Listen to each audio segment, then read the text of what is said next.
AIMIM आपकी party अगर वहाँ से टिकट ना दे तो आपका दूसरा ऑप्शन क्या है? फिर पुल का जी, चरचरी पुल का उन्होंने उद्घाटन किया। ये तो आप मान लीजिए कि ये पूरे डिजिटल वर्ल्ड में जहाँ पर LED लाइट्स है वहाँ पे उन्होंने लालटेन दिखाने का तो पहचानिए आप कि आप कौन है। मुझे बताइए, इतने ज्यादा ठाकुरगंज में इलिटरेसी है, ये पूछ लीजिए ना लेबर मिनिस्टर कौन है आप एमएलए साहब से, उनको ये भी नहीं पता होगा। कुछ संतोष समथिंग है जो कि अपनी जिम्मेदारी बिल्कुल नहीं समझते।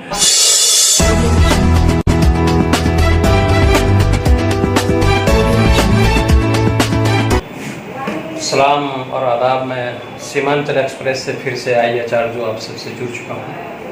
जैसा कि आप लोगों को पता है कि हमारी टीम जो है एक ऐसे लोगों से इंटरव्यू ले रही है जो जिसने इस लॉकडाउन से लेकर के अब तक लोगों का मदद कर रहे हैं और तरह तरह हमने लोगों का इंटरव्यू लिया भी है। उसी मुहिम को आगे बढ़ाते हुए मैं अभी ऐसे शख्स से आपको मिलाने जा रहा हूँ कि डॉक्टर तारा श्वेता आर्या जी हमारे बीच हैं। मैं चाहूँगा कि उनसे रूबरू होकर उससे दो चार बातें किया जाए। मैम, बहुत बहुत आपका स्वागत है हमारे इस सीमांचल एक्सप्रेस में। सबसे पहले आपको हमारे तरफ से ईद की बहुत बहुत मुबारकबाद। और दूसरी सबसे बड़ी बात यह है कि इस लॉकडाउन में हमने आपको देखा कि आप किस तरह से लोगों की मदद कर रहे हैं। मैं यूँ ही कहूँगा कि आप हमारे यहाँ की शान हैं, किशनगंज की बहू नहीं बल्कि आप यहाँ की झांसी की रानी के तरह काम कर रही हैं। और मैं चाहूँगा कि इस लॉकडाउन में जिस तरह से आपने लोगों का मदद किया है वो विस्तार रूप से हमें थोड़ा सा बताने की चेष्टा करें। जी, सबसे पहले तो मेरी तरफ से आपके चैनल को सीमांचल खबर सीमांचल एक्सप्रेस को जितने भी लोग देखते हैं उन सारे दर्शकों को मेरी तरफ से बहुत बहुत सलाम वालेकुम, नमस्कार, आदाब। आप लोगों से मैं ये बताना चाहूँगी कि बीते कुछ दिनों में कोविड-19 की वजह से जो ये महामारी पूरे विश्व में फैली है और अब हालांकि अनलॉक हुआ है यानी कि लॉकडाउन खुल गया है, तो हम देख रहे हैं कि तेजी से इसके अंदर बढ़ोतरी हो रही है रोगों में। सबसे ज़्यादा परेशानी वाली जो बात है वो ये है कि जब लॉकडाउन हुआ वो कम्प्लीटली अनप्लैन्ड था, वो प्लान करके नहीं किया गया, जिसका शिकार सबसे ज़्यादा गरीब लोग, गरीब मजदूर लोग, रोज़ कमाने वाले, रोज़ दिहाड़ी वाले लोग, उनके ऊपर ज़्यादा बिजली गिरी और उनकी मौतें ज़्यादा हुई हैं अगर आप गिनती करें तो।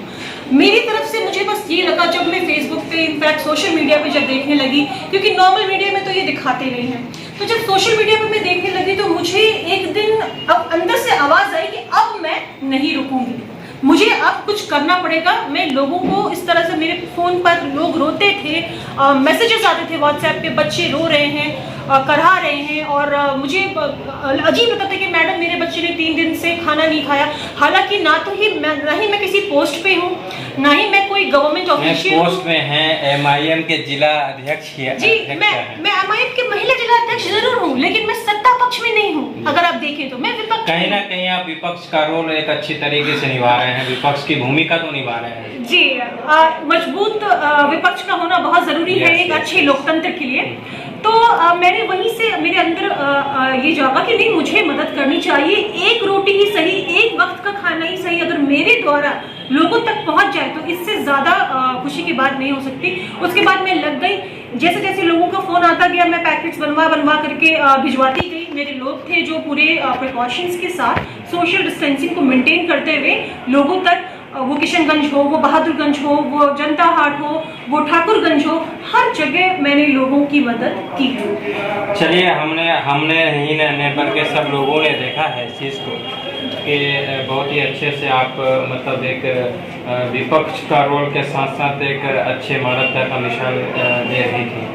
मैंने बहुत सारे लोगों को देखा है जो क्वारंटाइन सेंटर में भी जाकर के मतलब एक राजनीति रवैया अपना रहे थे कि देखिए मैं आया हूँ, फोटोशूट, हैंड, इस तरह का मुझे नहीं लगता है कि मैम इस तरह के लोगों को करना चाहिए, क्योंकि एक हाथ से अगर आप देते हैं तो दूसरे हाथ को पता नहीं लगना चाहिए। लेकिन यहाँ पर हमारे नेता लोग ऐसे, उसके बारे में तो बिल्कुल सही फरमाया आपने। सबसे पहले तो मैं ये बताना चाहूंगी कि ये जो फोटो खिंचाने की जो ये शौक है लोगों की, हम क्वारंटाइन सेंटर में घूम के आए हैं, मतलब ये बहुत बड़ा एक हंगामा हल्ला मचा दिया गया कि आज मैं क्वारंटाइन सेंटर का घूम के आया हूँ या मैंने उसका मुहैया किया। आप क्या जानते हैं क्वारंटाइन सेंटर के बारे में, आपको कितना नॉलेज है क्वारंटाइन सेंटर के बारे में, आप क्या बता सकते हैं क्वारंटाइन सेंटर के बारे में, सबसे इम्पोर्टेंट। क्योंकि आप तस्वीर अगर सिर्फ खिंचवा लिया, हाँ मैंने मुहैया करा दिया, ये सामान बताया, ये कंप्लेंट था, कंप्लेंट्स तो है, लेकिन जो असल मुद्दा है कि लोग जो आ रहे हैं बाहर से, तो पुलिस की जो चेकिंग होनी चाहिए, या जो गवर्नमेंट जो बैठी है ऑफिशियल्स, वो प्रॉपरली उनका टेम्परेचर भी एटलीस्ट चेक कर रहे हैं कि नहीं कर रहे हैं सरहद पे, वो देखना होगा ना हमें, और वो हमारे लिए ज्यादा इंपॉर्टेंट है रेदर देन कि हम क्वारंटाइन सेंटर का मुहैया करें जाए। क्वारंटाइन सेंटर से भी बहुत सारी शिकायतें मिलने को देखने को आ रही थी, कहीं खाना सही से नहीं मुहैया कराया जा रहा था, तो कहीं कुछ ना कहीं, आपको नहीं लगता है कि सरकार का जो मेन्यू है उसके अनुरूप काम नहीं हो पाया यहाँ? देखिए, बात तो वही फिर मैं कहूँगी आपको कि कथनी में और करनी में बहुत फर्क है। अब सबसे ज़्यादा शर्म मुझे इस बात पे आती है एक सरकार पे कि 2 वक्त का खाना भी अगर आप अपने लोगों को अच्छे से खिला नहीं सकते, क्वारंटाइन सेंटर वाले लोगों को, तो आप किस तरह से बात करते हैं कि NPR, NRC और CA में बाहर से लोगों को ला करके खिलाएंगे? पहले अपने देश के लोगों को तो खिला लीजिए, उनको खिलाने के लिए भी आपके पास ढंग से खाना नहीं है। बहुत ज़्यादा मैंने भी शिकायत सुनी है। जैसे लोगों का कहना है कि ये जो कोविड-19 आया है, ये जो लॉकडाउन अचानक किया गया 2 महीना, तो कहीं लोगों का ध्यान भटकाने की कोशिश ये तो नहीं हो रही है कि भाई आप NRC और CA के मुद्दों को भूल जाएं या इसमें इन्वॉल्व हो जाएं? आप किस दृष्टिकोण से इसको देखते हैं? मैं इसको इस दृष्टिकोण से देखती हूँ कि कोविड आने के बाद, क्योंकि ये एक महामारी है जिसको कि हमने WHO ने बिल्कुल घोषित किया है, और पहला केस इंडिया में जनवरी में ही मिल चुका था, तो मेरे ख्याल से डोनाल्ड ट्रंप, नमस्ते ट्रंप नहीं होना चाहिए था। अगर वो नहीं होता, उसी वक्त हमारे प्रधानमंत्री ने अगर एयरपोर्ट पे बंदिशें लगा दी होती और इंटरनेशनल ट्रैवलिंग बंद करवा दी होती, तो बहुत हद तक हमारी जो कोविड है वो पेशेंट्स हम बचते। जहां तक बात NPR और NRC की है, मैं इस पर ये कहना चाहूंगी कि ये महामारी से भी हम जूझ रहे हैं, लेकिन इस महामारी में हमें ये सच्चाई का भी पता चला कि जो सरकार है हमारी, वो हमारे एक तबके के जो लोग हैं, गरीब तबके के, मजदूर तबके के, उनका ख्याल बिल्कुल नहीं रख सकती है। इसीलिए CA और NRC का जो उन्होंने सोचा है कि इस पर से लोगों का ध्यान हट जाएगा, तो ये गलत है, बल्कि ये और उबल के अब आएगा और जोरदार तरीके से आएगा। आप एक खास पार्टी से ताल्लुक रखती हैं जी। AIM के आप जिला महिला अध्यक्ष हैं जी। किस क्षेत्र से चुनाव लड़ेंगे, आज ये क्लियर कर लीजिए। जी, सबसे पहले तो मैं ये बोलना चाहूँगी कि क्षेत्र तो ऐसा मेरे हिसाब से मैंने कुछ नहीं चुना है, जो आला कमान का डिसीजन होगा वही मेरा डिसीजन होगा। अगर आला कमान ने आपको कहा कि आप क्षेत्र हमें चूज करके दीजिए, उसको हम सेलेक्ट करेंगे, तो आपका सबसे पहला क्षेत्र कौन सा होगा? मेरा सबसे फर्स्ट रहेगा ठाकुरगंज। वही ना जिसमें जदयू के जो विधायक हैं, जो दबिया से एक चचरी पुल का उद्घाटन करने चचरी पुल का उन्होंने उद्घाटन किया। ये तो आप मान लीजिए कि ये पूरे डिजिटल वर्ल्ड में जहाँ पर LED लाइट्स है, वहाँ पे उन्होंने लालटेन दिखाने का काम किया है। मतलब मुझे हंसते हंसते मुझे लगता है कि मतलब अफसोस होता है। एक हमारे इसमें रश्मि रथी एक है, लोग बहुत मुझे बोलते हैं कि MIM में है तो एकदम मुस्लिम ही बन गई है।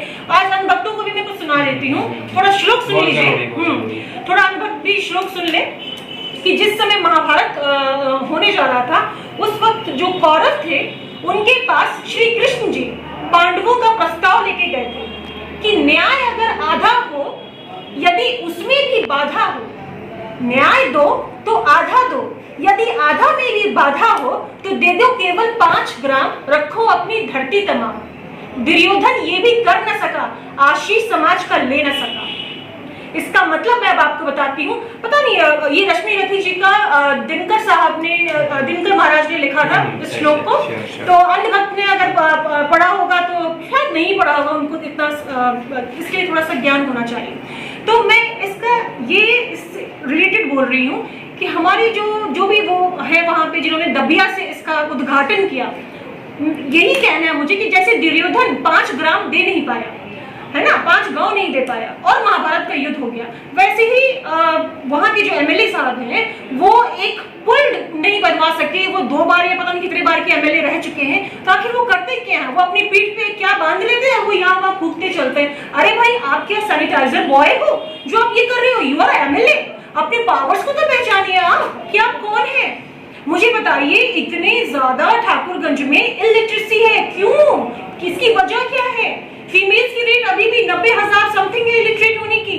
मैंने बकायदा वहां पे 100, उनको तो ये पूछ लीजिए ना लेबर मिनिस्टर कौन है आप एमएलए साहब से, उनको ये भी नहीं पता होगा। कुछ संतोष समथिंग है जो कि अपनी जिम्मेदारी बिल्कुल नहीं समझते। अच्छा, उनसे ये पूछिए ना कि कितना टोटल वहां की आबादी है, मेरे ख्याल से उनको वो भी नहीं याद होगी अब तो, क्योंकि उनको वो बीच पे कुछ बांध के यहाँ वहाँ फूक रहे होते हैं। आपका ये काम नहीं है सर। मतलब कहीं ना कहीं जनता के द्वारा जो वोटिंग किया गया उसको कहीं उसका मतलब वो दुर्व्यवहार कर रहे हैं आपके नजरिए से? मेरे नजरिए से जनता को अपने हक और अधिकार का पता होना चाहिए। आप एमएलए अपना प्रतिनिधि चुन के भेज, आपका काम नहीं है सर सैनिटाइज कराना, आपका काम है कि एम्प्लॉयमेंट आप दिलवाइए। वहां पर इतनी अच्छी खेती होती है, किस चीज की खेती होती है मैं भी भूल रही हूँ, पटसन वगैरह की खेती होती है, उसकी मक्के की, ये आप इन चीजों पर ध्यान देना। जो किसान हैं, जो मजदूर भाई हैं, उनको वहीं पर रह के एम्प्लॉयमेंट मिल जाए, उनको वहीं पे नौकरियां मिल जाए। किसानों के ऊपर में जो अभी 20 लाख करोड़ का जो हमारे प्रधानमंत्री ने जो घोषित किया है राहत पैकेज बोल के, वो राहत पैकेज तो है नहीं, वो तो कर्ज पैकेज है। तो ऐसे नेता को आप बार बार वोट देके अपना ही माथा दीवार में क्यों फोड़ते हैं? जनता से मेरा ये कहना है कि थोड़ा सा जागरूक होइए ना। अभी भी आप चरचरी पुल, ऐसा पुल जिसपे कि मैं खड़ी होंगी मुझे लगता है कि बाप रे मैं कहाँ आ गई हूँ। पुराने जमाने में हुआ करते थे जब लोगों के पास कोई उपाय नहीं था तो लोग, और वो भी मैंने सुना है कि लोग अपने जेब के पैसे से चरचरी पुल बनाए। बताइए, अब इतना भी पैसा आपके पास नहीं था कि आप वो चरचरी पुल का पैसा दे सके, और चरचरी पुल की लागत 33,000 रुपए है। हालांकि जो एमएलए साहब है वो 2,000 रुपए दे के आए। बताइए, आप टिप देने गए थे? टिप तो नहीं देने गए थे। ये ऑलरेडी सत्ता पक्ष के लोग हैं जी, तो उसका ये हाल है, तो जी। विपक्ष का अंदाजा आप यहीं से लगा सकती हैं। चलिए, आप जिस तरह से आप वर्तमान ठाकुरगंज के एमएलए को जिस तरह से आपने हाथों लिया है एज ए पोलिटिकली, मैं कहूँगा कि अगर आपको AIMIM आपकी पार्टी अगर वहाँ से टिकट ना दे तो आपका दूसरा ऑप्शन क्या है? मेरा दूसरा ऑप्शन होगा कि मैं पार्टी के साथ ही रहूंगी और उनकी अगर टिकट ना दे तो क्या आप चुनाव लड़ेंगे या नया लड़ना पसंद करेंगे या छोड़ देंगे?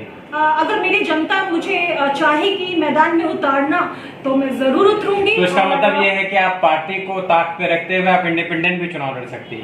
नहीं, मैं इंडिपेंडेंट नहीं लड़ूंगी, मैं अपनी पार्टी के साथ ही जाऊंगी। और मुझे उम्मीद है कि मेरी जनता का मुझसे प्यार है और मेरी जनता ही मेरा नाम ऊपर करेगी। अगर वो चाहेंगे मुझे अपना देखना, अगर अपना नेता या नेत्री देखना चाहेंगे तो। आपका मैनिफेस्टो क्या होगा उस एरिया में जब आप? मेरा मैनिफेस्टो हमेशा से बेरोजगारी को हटाना, गरीबी हटाना, सड़कें बनवाना, पुल पुलिया बनवाना, मतलब मैं आपको गिनती करा। मैं बहुत जल्दी आप लोगों के बीच लेकर आऊंगा। बहुत बहुत शुक्रिया मैम आपका हमारे